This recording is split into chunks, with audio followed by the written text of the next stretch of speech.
اور دوست کو دوست سے پردہ نہیں کرنی چاہیے، آ جانا چاہیے سامنے. جیسے ہی آپ نے آواز لگائی اچانک 6 لوگ وہاں پر نمودار ہوئے. 6 ایسے بزرگ تھے، ان کی حیت، شکلیں بہت ہی اعلی قسم کی اور بہت ہی اونچی.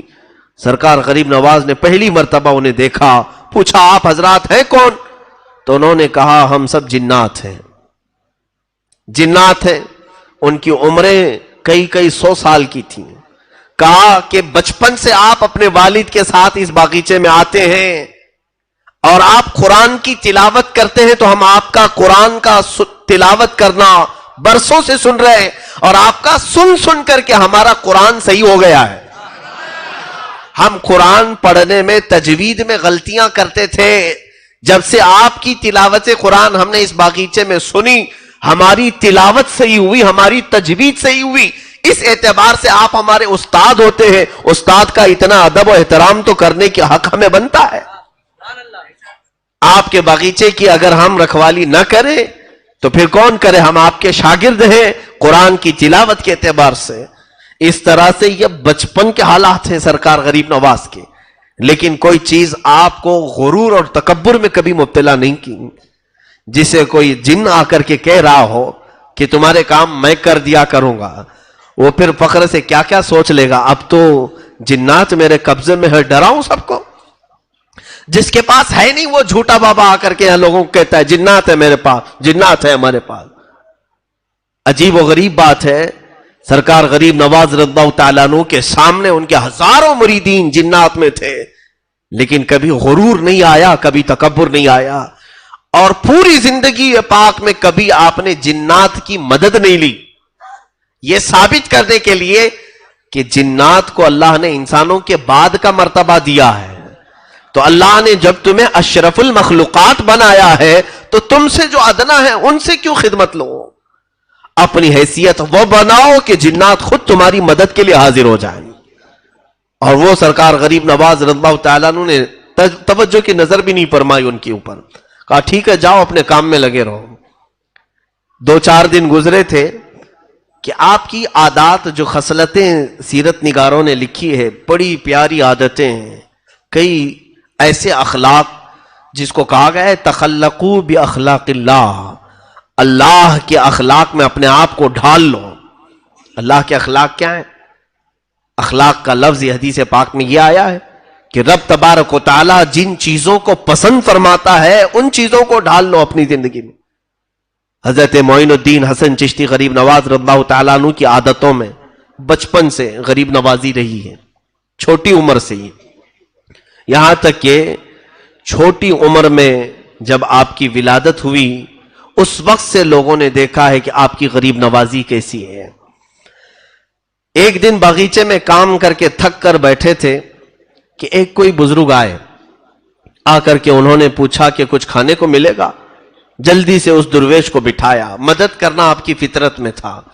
بٹھایا اور بٹھا کر کے ایک انگور کا خوشہ توڑ لائے اور لا کر کے انہیں بڑے ادب سے دھل کر کے صاف کر کے ایک ایک انگور پیش کرتے تھے، جیسے کوئی اپنے عزیز مہمانوں کے لیے کرتا ہے. اب جب انگور کے خوشے تناول کیے اس بزرگ نے پوچھا بیٹا تمہارا نام کیا ہے؟ کہا میرا نام حسن ہے اور لوگ معین الدین بھی کہتے ہیں. وہ بزرگ چونک گئے اور اس کے بعد انگور کے خوشے کھاتے کھاتے وہ رک گئے. کہا میں آج مقصد کو پہنچا ہوں، آج میں اپنے مقصد کو پہنچا ہوں. کہا کہ کیا مقصد کو پہنچے؟ آپ ہیں کون؟ انہوں نے کہا ویسے تو میرا نام ابراہیم قندوزی ہے لیکن لوگ مجھے دیوانہ اور پاگل کہتے ہیں. مجذوب تھے وہ، دیوانہ کہتے ہیں اور بچے مجھے پتھر مارتے ہیں اور میں ہوں بھی دیوانہ. اس بزرگ نے کہا تو حضرت غریب نواز کے بچپن کے حالات ہیں. پوچھا آپ دیوانے ہیں تو کس کے؟ تو حضرت ابراہیم قندوسی جو آئے تھے مجذوب، انہوں نے کہا میں حاجی شریف زندانی میرے مرشد کا دیوانہ ہوں اور انہوں نے مجھے دیوانگی کی حد تک پلایا ہے اور چھوڑ دیا. اور مجھے ایک روٹی دی تھی اور اس روٹی کو یہ کہہ کر کے مجھے دیا تھا کہ جب تم اس مقام پر پہنچو جب تمہیں